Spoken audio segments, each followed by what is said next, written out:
وتنفتح البصائر بعد غين فتنكشف الغياهب والغيوب وينسى ظلم من ظلموا وتشفى.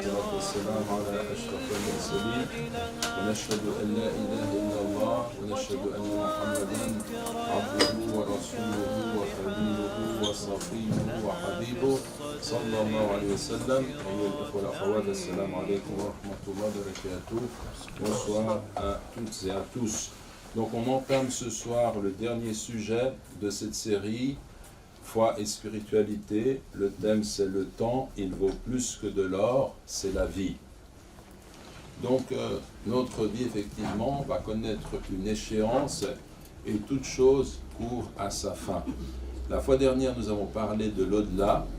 On peut enchaîner sur ce sujet, sur le sujet de ce soir en observant que si on considère le rapport qu'il y a entre la vie dernière et cette vie ici-bas, eh bien cette vie paraît peu de choses en comparaison avec l'éternité qui nous attend.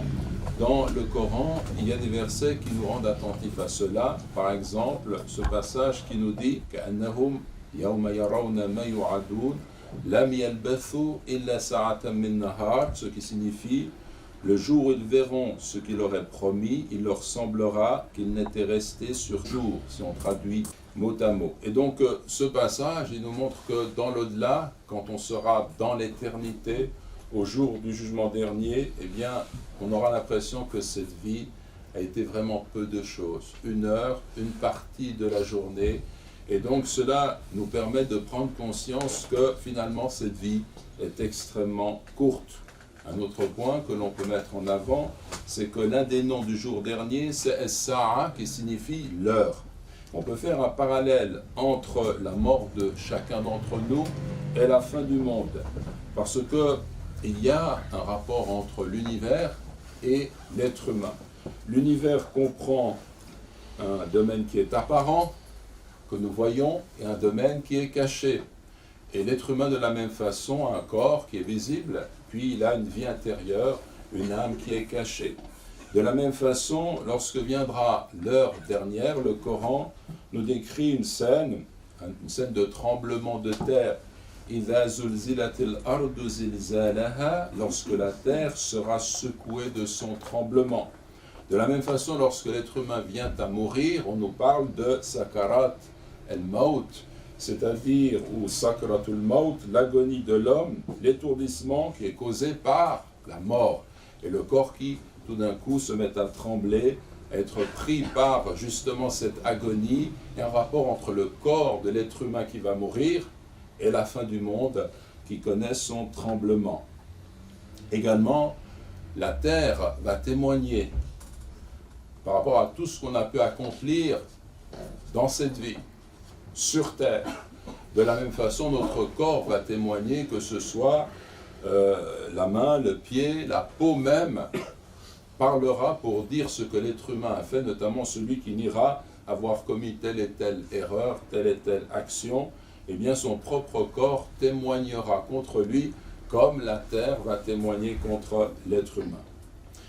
Allah, Dieu subhanahu wa ta'ala, a créé l'espace et le temps. Et donc cela nous permet de définir quelle est en fait la condition humaine. Parce que l'homme ne peut pas sortir de cela. Il était créé, Allah a créé l'espace, le temps. L'homme évolue dans l'espace et dans le temps, il est en fait prisonnier de cette condition. Et nous savons que tout ce qui est compris dans l'espace est soumis à Dieu. La plante dans sa croissance, l'orbite qui suit sa trajectoire, l'être humain également au niveau de toutes ses composantes obéit à des lois qui sont définies et qui sont celles qu'a établies notre Créateur. Également, le temps nous soumet à des contraintes, parce que le cours de la vie est tel qu'on ne peut pas échapper, sortir de ce cours. La naissance, la jeunesse, puis l'âge mûr, puis la vieillesse, tout cela, ce sont des contraintes qui nous sont imposées et qui montrent quelles sont aussi nos limites. On abordera ce point-là vers la fin de l'exposé en jetant quelques regards sur la sourate, le temps. On peut se poser la question, pourquoi Dieu a-t-il créé le temps?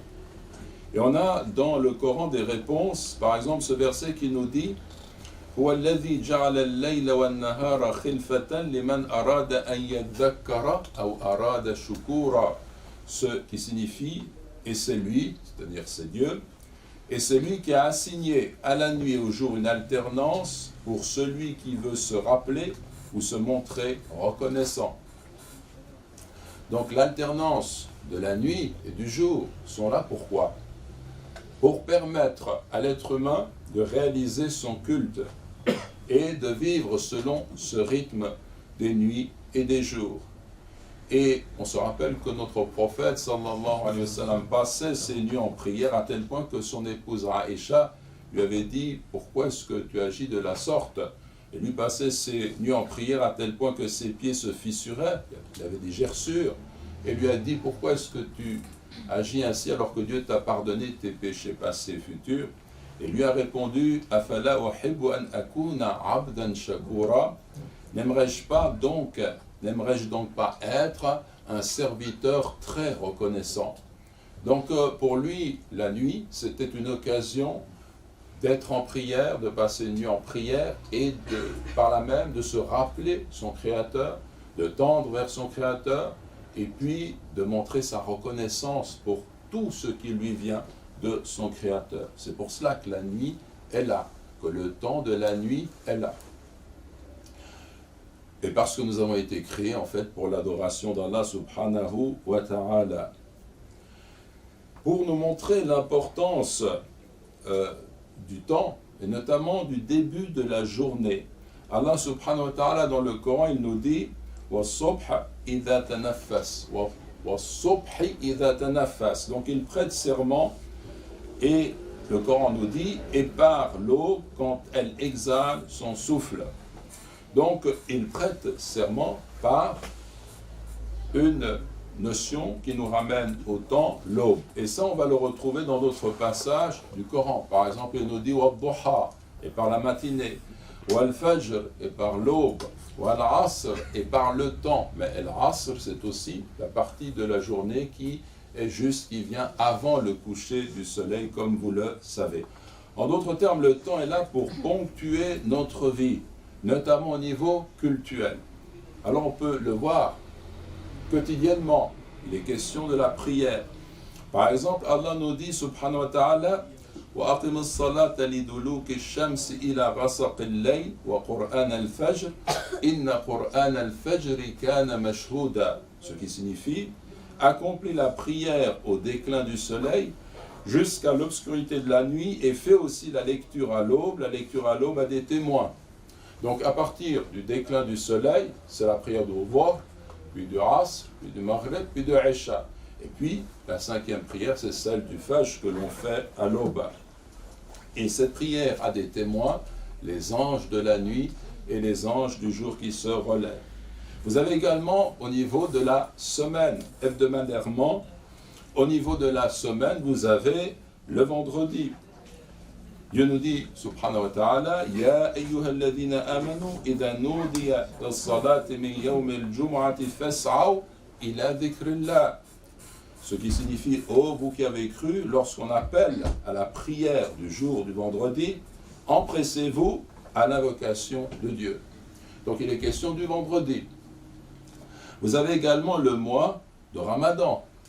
Allah nous dit dans le Coran, « Faman shahida minkum ash-shahra falyasum » Celui, quiconque d'entre vous est présent en ce mois, qu'il jeûne.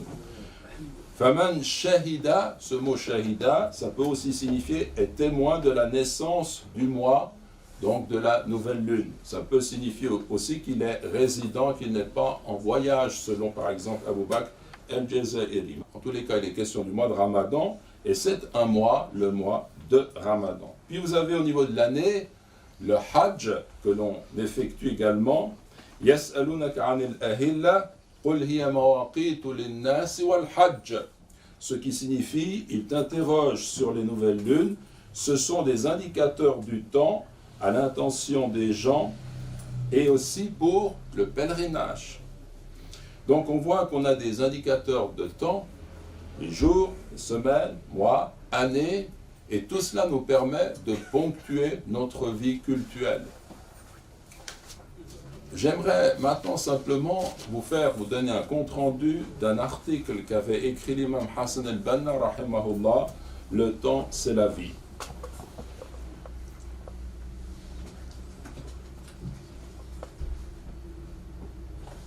Donc Hassan al-Banna, dans ce passage, il nous dit on dit souvent que le temps c'est de l'or, on dit le temps c'est de l'argent.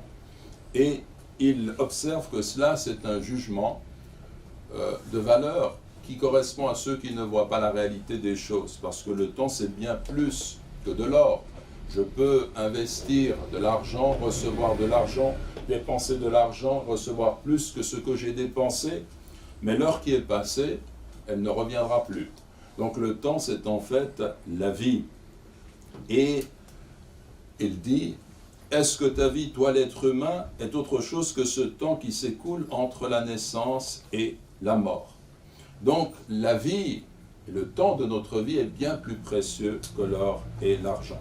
Il observe également un autre point, c'est que quand on veut entreprendre quelque chose avec succès, eh bien, il faut tenir compte des circonstances. Il ne faut pas avoir des opinions qui précipitent les choses, ni qui retardent les choses. Chaque chose en son temps, comme nous le disons.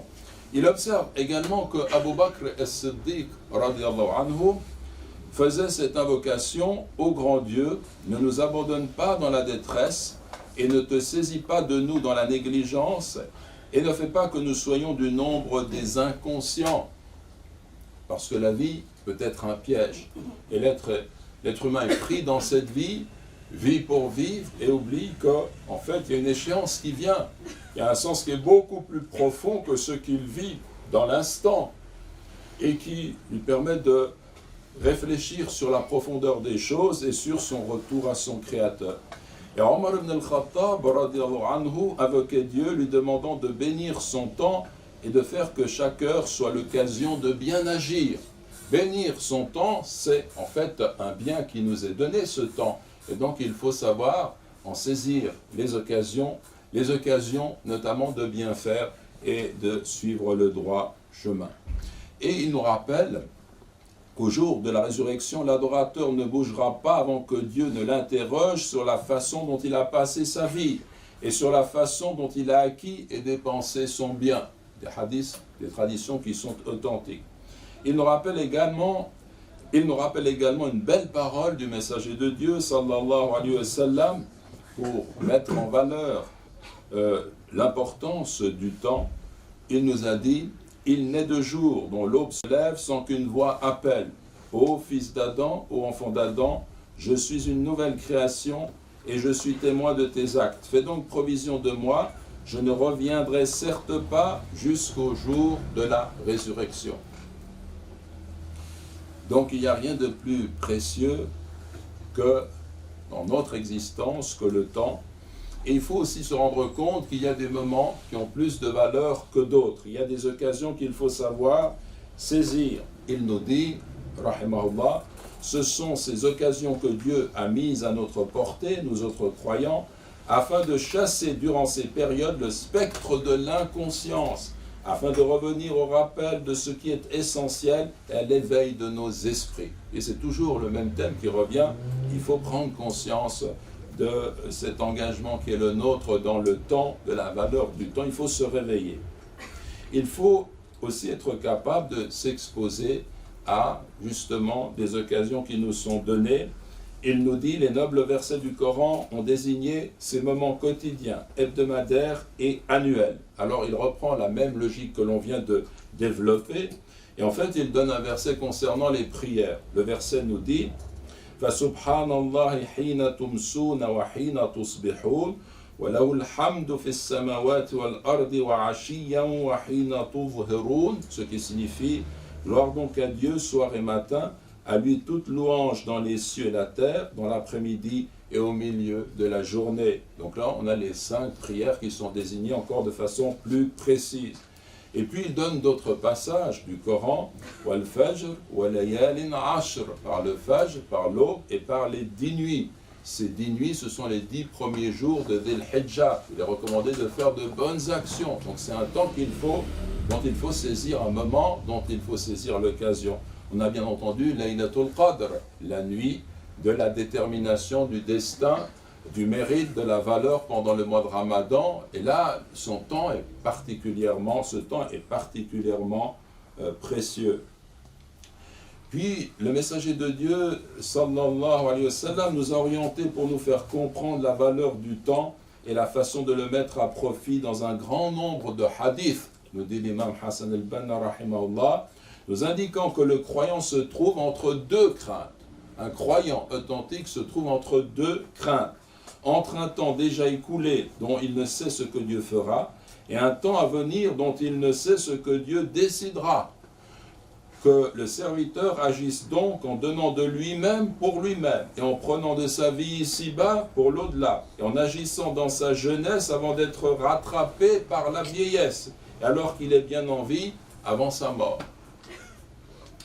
Alors il nous dit ensuite, mon cher frère, chaque jour tu disposes d'un laps de temps le matin, d'un laps de temps le soir, d'un laps de temps à l'aube, pendant lequel tu peux t'élever spirituellement et aller vers ton Créateur. Tu as devant toi le jour et la nuit du vendredi. Tu peux remplir pendant ces moments-là tes mains, ton cœur et ton âme du flot de la miséricorde de Dieu se déversant sur ses adorateurs. Tu as devant toi les périodes où les actes d'obéissance sont recommandés, les jours où les œuvres cultuelles voient leurs récompenses multipliées, et les nuits par lesquelles on se rapproche de Dieu. Autant d'occasions vers lesquelles t'oriente ton noble livre et ton prophète, sallallahu alayhi wa sallam. Donc il faut ne pas être pendant ces moments de ceux qui sont plongés dans l'inconscience de la seule recherche de cette vie pour la vie. Mais il faut au contraire tendre vers notre Créateur, parce que s'il a créé l'alternance de la nuit et du jour, c'est pour nous permettre de le mentionner, de nous rapprocher de lui et de le remercier et de le louer.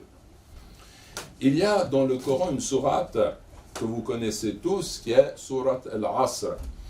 Et dans cette sourate, Allah nous dit subhanahu wa ta'ala, wal-asr, par le temps, innal insana lafi khusr, certes l'homme est en perdition, illa alladhina amanu, sauf ceux qui ont cru, wa amilu salihat, et qui ont fait bonnes actions, wa tawasaw bil haqqi, qui se recommandent mutuellement la vérité, wa tawasaw bis sabr, et qui se recommandent mutuellement la patience.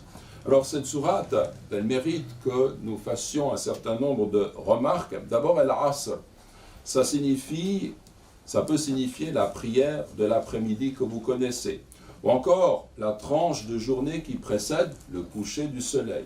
Ça peut signifier aussi les premiers temps de la prophétie de Muhammad sallallahu alayhi wa sallam. Mais comme le dit Yahya, Al-Asr, c'est le temps par lequel Dieu a prêté serment, selon l'imam al-Bukhari. Et puis, remarquez une chose, c'est que ce mot, asr, asara, signifie pressé. Et le asir, al-asir, a le sens du jus. L'homme est d'une façon ou d'une autre pressé par le temps qui passe. Telle est la condition humaine. Qu'on le veuille ou non, nous sommes dans le temps. Et le temps nous impose certaines choses. On est pressé par le temps. L'homme est en perdition. Et en effet, quels que soient les efforts qu'entreprend l'être humain, eh bien, il est conduit progressivement vers une forme de déchéance physique, par exemple. Par rapport à ses biens, eh bien, ils sont voués à la perdition, ou à la passation, quand il va mourir avec l'héritage. Et quoi qu'il fasse, si on réfléchit bien, et c'est la réalité, on va vieillir, on va pencher vers la mort, on va vers notre perte de tout ce qui représentait cette vie ici-bas. Et puis on peut comprendre ça aussi au niveau moral. La perdition, l'homme va vers la perdition par rapport à ce à quoi Dieu l'a assigné. Il l'a créé dans un noble dessein, mais s'il ne va pas, il ne suit pas une certaine voie, eh bien il est entraîné progressivement vers la déchéance morale pour se comporter comme un animal, pour perdre de vue l'essentiel. Et c'est la réalité, regardez autour de vous. À partir du moment où l'être humain n'est pas lié justement à son Créateur, et bien quelque part, il s'oriente vers des voies qui sont sans issue. Et précisément, le Coran nous dit ici, Certes, l'homme est en perdition, illa alladhina amanu. Première chose, sauf ceux qui ont cru. La croyance m'ouvre une porte sur la transcendance, un lien avec Dieu qui m'attire vers le haut. Si ce lien est coupé, je vais m'enliser dans la seule recherche des plaisirs terrestres, dans cette vie pour la vie, et je vais tout perdre. Je ne vais pas pouvoir réaliser ce qui en moi est la part la plus noble qui me compose du fait de la volonté de mon Créateur. C'est mon âme, c'est la spiritualité, c'est d'aller vers mon Créateur. Et puis, ceux qui ont cru et ont accompli les bonnes actions, donc la foi authentique, elle va se traduire par un engagement sincère, la pratique de la prière et du culte, le bon comportement moral, l'action au service de la collectivité, le maintien et le respect de la loi divine. Tout ça entre dans ces actions que l'être humain doit entreprendre et doit vivre en fonction de ses orientations. وَتَوَاصَوْا بِالْحَقِّ, et qui se recommandent mutuellement la vérité. Tawasa mabni ala tafa'al. Tafa'al, c'est un paradigme verbal qui implique qu'il y a une interaction, qui se recommande mutuellement. Donc cela suppose que l'on soit engagé en communauté. On ne peut pas agir ainsi seul. Et c'est l'une des conditions qui permet le redressement de l'être humain, sans lequel l'être humain va être en perdition. Des hommes, des femmes qui sont regroupés, qui se recommandent mutuellement la vérité. Et puis, et qui se recommandent mutuellement as-sabr, la patience. Pourquoi? Parce que quand on défend la vérité, quand on témoigne de la vérité, quand on vit pour cet idéal qui est noble, qui nous ramène justement à notre Créateur, eh bien, en climat païen, on va se heurter à une vive opposition, mais pas seulement, en climat matérialiste aussi. Vous voyez ce qui se passe autour de vous, on a l'impression que tout le monde se jette sur l'islam pour le détruire, parce que il y a une vérité là qui dérange, et parce que pour la défendre, pour vivre selon ces critères, il faut que nous soyons unis et que nous soyons dans cette disposition de comprendre une fois pour toutes que si tu t'engages pour l'islam, il va falloir être patient. Tu vas rencontrer des obstacles, des difficultés. Et ça, c'est une réalité.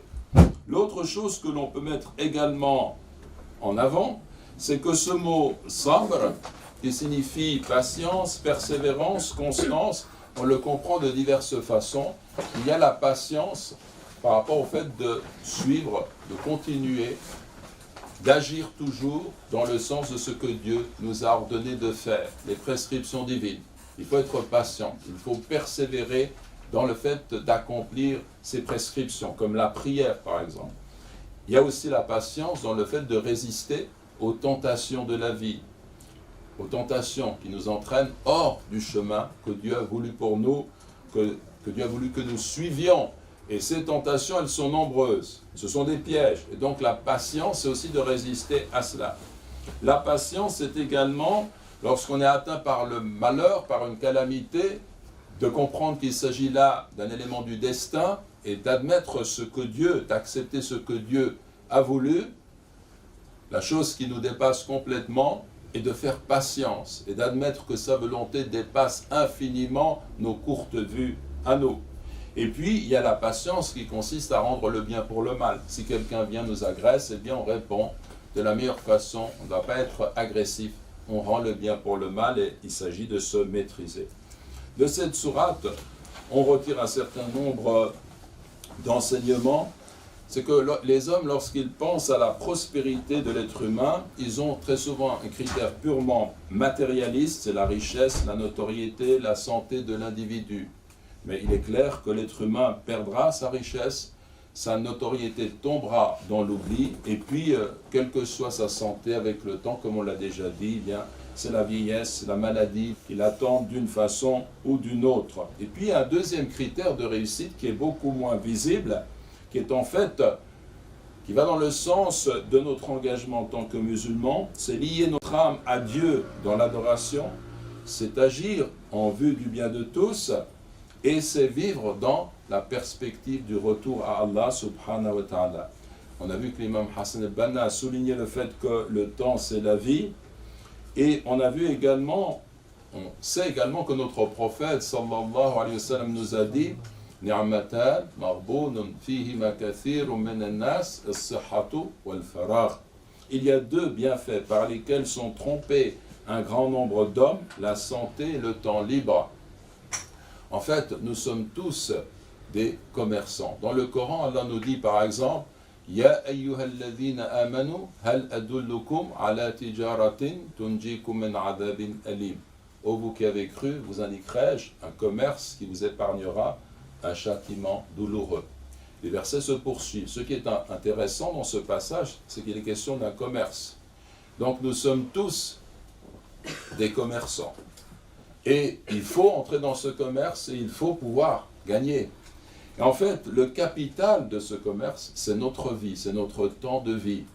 Quand je vais collaborer avec quelqu'un pour m'engager dans une entreprise commerciale, on va investir un capital et puis ensuite on verra si on a réussi ou si on a tout perdu en fonction des résultats. Notre temps de vie, c'est notre capital. Et beaucoup de gens sont trompés, ils n'ont pas compris ça.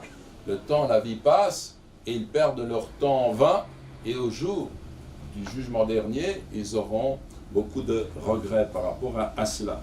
On peut observer également que l'imam Ash-Shafi'i a dit « Si Dieu, exalté soit-il, n'avait fait descendre sur ses créatures en tant qu'argument déterminant leur responsabilité que cette sourate, elle leur aurait suffi. » Parce qu'effectivement, ce passage, il résume en une synthèse remarquable l'ensemble des éléments qui peuvent assurer le bonheur de l'être humain. Tout le monde recherche le bonheur. Le bonheur, il est là. Croire en Dieu, se lier à Dieu, aimer Dieu, l'éternel. Ensuite, agir et faire le bien pour tous, pour toutes les créatures autour de nous. On veut vraiment agir dans le sens du bien. Ensuite, se lier à nos frères, à nos sœurs, dans le sens de cette vérité qu'il faut défendre contre le mal. Puis faire patience, et dans la patience, éprouver le goût, justement, de cet engagement qui nous conduit encore et encore vers notre Créateur. Voilà le sens de la vie, voilà le bonheur. Il se situe là précisément. Et puis également, il y a le fait dans cette sourate qu'il faut se soutenir au niveau communautaire. Jabir ibn Abdullah, que Dieu soit satisfait de lui et de son père, a affirmé « Bay'atu Rasulallah ala iqam as-salah wa ita'i az-zakat wa an-nushi li kulli muslim » J'ai prêté serment d'allégeance au messager de Dieu, m'engageant à accomplir la prière, à donner l'aumône légale, la zakat, et à prodiguer les meilleurs conseils à tout musulman. Rapporté par Al-Bukhari et Muslim. On connaît l'importance de la prière, on connaît l'importance de la zakat, de l'aumône légale. Mais est-ce qu'on connaît vraiment, parce que ça vient dans la même énumération dans cette parole de notre prophète sallallahu alayhi wa sallam, est-ce qu'on connaît, nous, l'importance d'être de bons conseils vis-à-vis de tout musulman, de vouloir le bien pour tout musulman, de réfléchir, de se dire qu'est-ce que je peux faire pour mon frère, pour ma sœur, dans ma foi, au niveau de ma foi et de mon engagement. Enfin, une dernière remarque concernant cette sourate, c'est que vous remarquez que le premier mot, si l'on accepte le waw qui marque le serment, wal asr, par le temps, c'est après le waw du serment, c'est el asr, le temps. Or, il est question, à la fin de cette sourate, watawasaw bis-sabr, et qui se recommande mutuellement la patience. Au début, on a le temps, à la fin, on a la patience. Or, la patience, c'est une vertu qui ne peut s'exercer, qui ne peut prendre tout son sens que dans le temps. Et donc là, on a une unité thématique dans la sourate qui est tout à fait remarquable si on réfléchit sous cet angle. Donc voilà pour ce qui est de la sourate, le temps. Je vais maintenant conclure en faisant quelques remarques. Si le temps est notre capital, eh bien, il y a une attitude absurde qui consiste à remettre tout ce qu'on doit faire à plus tard. Et à ce titre, Ibn Ata'illah al-Sakandari dit dans une sagesse, le fait de reporter les actions à futur où l'on disposerait de temps libre est l'une des sottises de l'âme. Je répète, le fait de reporter les actions à un futur où l'on disposerait de temps libre est l'une des sottises de l'âme. Pourquoi est-ce que c'est une sottise de l'âme? D'abord parce que si je reporte à plus tard tout ce qui est cultuel, tout ce qui relève de la spiritualité, et puis je m'occupe de cette vie présente, ça veut dire que je mets la vie matérielle avant la spiritualité. Donc je suis déjà là dans l'erreur. Et ensuite parce que je ne sais pas, la mort peut me surprendre à tout moment. Je n'aurai peut-être pas le temps d'accomplir plus tard ce que je devrais faire aujourd'hui. D'ailleurs, on a des obligations quotidiennes. Les 5 prières, je dois les accomplir. Je ne peux pas reporter ça à plus tard, et ainsi de suite. À ce titre, également, cette notion de temps est tellement importante que l'imam al-Shafi'i, rahimahullah, a dit « J'ai accompagné les soufis et j'ai appris d'eux, le temps est tel le sabre, si tu ne le tranches pas, il te tranchera. »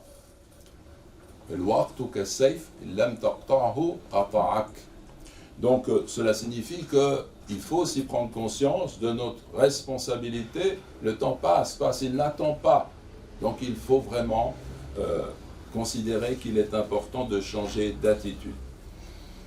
Un autre point, c'est que cette prière qu'on accomplit 5 fois par jour, elle va enrichir notre durée de vie. Je vous donne un exemple. Quelqu'un pourrait nous dire, oui, mais prier 5 fois par jour, c'est lourd, ça prend du temps, etc. Ce n'est pas le cas. Quand on a pris cette habitude, on voit que c'est léger de faire sa prière et qu'on peut la faire vraiment dans les meilleures conditions. Mais je vous donne un exemple qui est très simple. Le temps, c'est aussi une question psychologique. Parfois, on a l'impression que les choses passent très vite, parce qu'on vit quelque chose de particulier, et parfois, parce qu'on attend quelque chose, ça passe, c'est très lent. Et ça dépend de notre perception à nous du temps. Lorsque quelqu'un, par exemple, le dimanche, n'a rien à faire, il se lève et puis il passe sa journée chez lui, puis délaisse la prière, ou il fait la prière à la va-vite, eh bien le temps passe très vite, parce que les heures se succèdent les unes les autres. Par contre, lorsque quelqu'un se lève, le matin par exemple, avant le lever du soleil, et il fait sa prière, eh bien il va établir une coupure dans le temps. Puis quand il va prier le Dhuhr, c'est la même chose. Et le Asr, c'est la même chose. Et s'il se rend à la mosquée, c'est encore plus évident. Or, psychologiquement, ces coupures vont arrêter le temps. Il va sentir la valeur de ce qu'il y a entre 2 prières. Et ça va prendre vraiment beaucoup d'importance. Il va sentir que sa journée est une journée. Tandis que quand les heures se succèdent comme ça, eh bien il perd. Ça va très très vite. Il n'a plus la notion justement de cette ponctualité. On a dit que le temps nous permet de ponctuer notre culte, notamment. Puis, il y a la bénédiction comprise dans la prière du matin. Ne manquez pas, chaque jour, on a cette occasion qui se présente à nous. Avant la prière du Fajr, maintenant, on est en hiver, eh bien, les nuits sont longues. On peut se lever à 5h30, 5h, 1 heure avant le Fajr, une demi-heure avant le Fajr. Puis ensuite, on peut là faire des invocations, faire des prières. On peut se rendre à la mosquée pour faire la prière du matin, et puis ou bien la faire chez soi selon nos conditions de vie, mais la faire comme il faut. On peut lire le Coran, pratiquer le dhikr. Il ne faut pas manquer quotidiennement cette part qui va du Fajr jusqu'au lever du soleil. Et même un peu après le lever du soleil, si on peut également prier Duha dans la matinée, c'est vraiment ce qu'il y a de mieux. Cette part de la journée comprend une bénédiction qui va imprégner le reste de ma journée et qui va faire en sorte que Dieu va mettre une bénédiction dans toutes les heures de la journée et jusque dans la nuit. Et en fait, c'est très important ça. Si on le fait chaque jour, eh bien, c'est justement ce capital qu'on investit de la meilleure façon. Et puis, bien entendu, j'aimerais dire que la prière, c'est un élément qui est central dans notre vie. Malheureusement, nous sommes accaparés les uns les autres par une vie laïque ou sécularisée, où l'Église a été mise entre parenthèses quand on est dans le monde chrétien. On voudrait que dans l'islam également, progressivement, la mosquée soit un élément secondaire de la vie. On a nos occupations, on a le travail, on a la vie active, puis on case nos prières entre tout cela, dans un moment donné, pour faire ce qu'on doit faire. C'est comme si la prière était une parenthèse, comme ça, dans le courant de la journée. La réalité, c'est que Dieu nous a créés pour l'adoration, comme nous l'avons dit au début de cet exposé. C'est la prière qui est l'essentiel, le reste, c'est secondaire. Donc normalement, la prière est l'essentiel et le reste devrait être mis entre parenthèses. Ça ne veut pas dire qu'on nie le fait qu'il faut s'investir dans la vie, qu'il faut travailler, qu'il faut peupler le monde, qu'il faut construire et bâtir, bien sûr, mais c'est secondaire. Tout cela n'a pas d'autre finalité sinon le fait de nous permettre de tendre vers notre Créateur, subhanahu wa ta'ala, et de l'adorer. La prière, c'est le sens même de la vie. Puis, j'aimerais cependant vous raconter l'histoire de Hanzala. Hanzala, rahimahullah, radiallahu anhu, c'était un compagnon du messager de Dieu. Et un jour, Abu Bakr, radiallahu anhu, le rencontre et Hanzala dit « Nafaqa Hanzala ». Hanzala est un hypocrite. Et Abu Bakr est étonné de cette parole parce que l'hypocrisie, c'est un péché qui est grave. Ça peut même être du kufr, quelque chose qui fait sortir de l'islam. Et il lui dit, quand nous sommes, il lui demande une explication, et il lui dit, lorsque nous sommes avec le messager de Dieu, sallallahu alayhi wa sallam, il nous parle, il nous décrit le paradis, il nous décrit l'enfer, comme si nous les voyions. Puis, lorsque nous retournons vers nos familles, avec nos femmes, nos enfants, tous les jours qui est la nôtre, eh bien, notre comportement est complètement différent. Qu'est-ce que fait un homme au sein de son foyer? Il plaisante, il profite de la vie familiale comme on le sait, il joue avec ses enfants, c'est tout autre chose. Il est plongé dans un autre univers. Je suis un hypocrite. Alors Abu Bakr, radiallahu anhu, qui était un homme d'une grande piété, immédiatement capte cette parole et il se pose vraiment la question, parce que c'est quoi l'hypocrisie? L'hypocrisie, c'est que je montre dans un certain cadre une attitude qui est celle de quelqu'un qui vit des moments de spiritualité très forte. Imaginez la chose. Ils sont avec le messager de Dieu, sallallahu alayhi wa sallam. Le messager de Dieu leur parle du paradis et de l'enfer comme s'ils le voyaient. Vous vous rendez compte? Et quand c'est le prophète qui parle, sallallahu alayhi wa sallam, cela a une influence très forte sur leurs âmes. Ils sont vraiment dans une spiritualité très forte.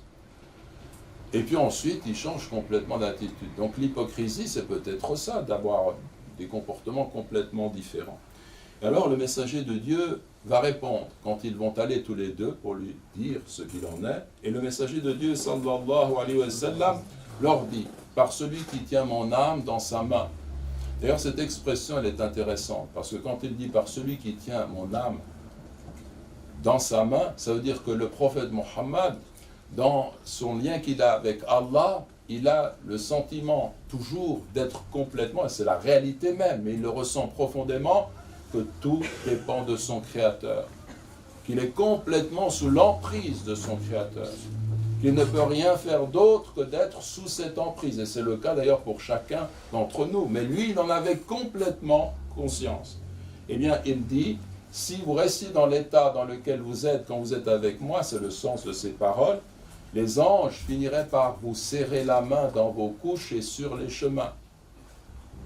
Walakin sa'atan wa sa'a. Mais 1 heure et 1 heure. C'est-à-dire qu'il y a 1 heure et 1 heure. 1 heure pour chaque chose. Et cela, ça signifie que on doit tenir compte de notre nature humaine. On n'est pas des anges de façon absolue. On est des êtres humains. Nous avons un corps qui a besoin de nourriture, de sommeil, de goûter au plaisir licite.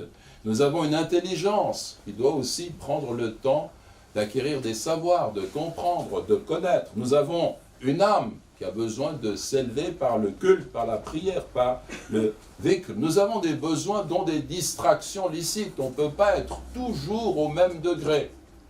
1 heure et 1 heure. Il y a 1 heure pour justement être dans la distraction licite, dans les choses de la vie, et 1 heure qui est là pour justement nous plonger dans plus de spiritualité. Vous voyez, la sagesse qu'il y a dans tout cela, c'est quelque chose d'impressionnant à travers juste cette expression. Sa'atan wa sa'a, 1 heure et 1 heure. Puis, la dernière chose que j'aimerais vous dire, c'est la suivante. Un jour, j'étais avec mon père, le docteur Saïd Ramadan, Allah yarhamu, et il m'avait posé cette question. S'il te restait 7 jours à vivre, qu'est-ce que tu ferais de ces 7 jours? Alors, bien entendu, on discutait, et puis, c'est clair que pendant ces 7 jours, je vais, par exemple, accomplir la prière à l'heure. Je sais que vendredi prochain, dans la soirée, je vais mourir. Je vais accomplir la prière à l'heure. Je vais faire des aumônes le plus possible, parce que je sais que ce que je donne ici, je vais le retrouver là-bas. Je vais me comporter de la meilleure façon avec tous ceux qui m'entourent, musulmans et même les non-musulmans et même tout ce qui est autour de moi. Je vais être un homme de bien essentiellement, parce que chacun de mes gestes, chacune de mes paroles va peser.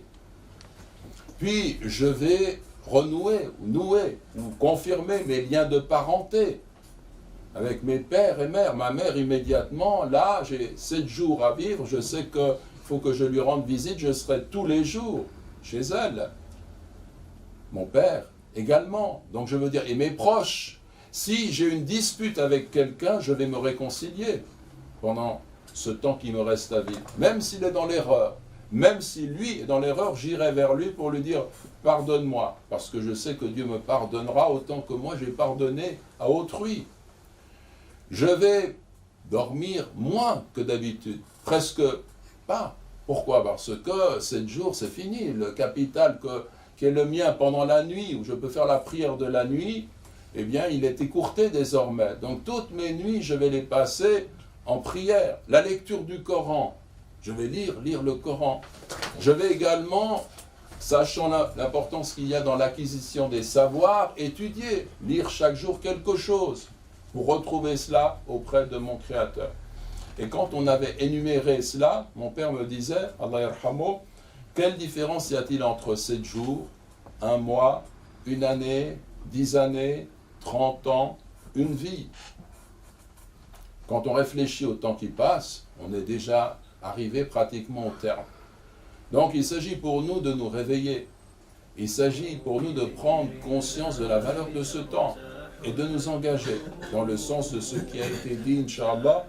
Wa jazakumullahu khayra. كروب وتنزل رحمة الغفار غيثا به تمحى المعاصي والذنوب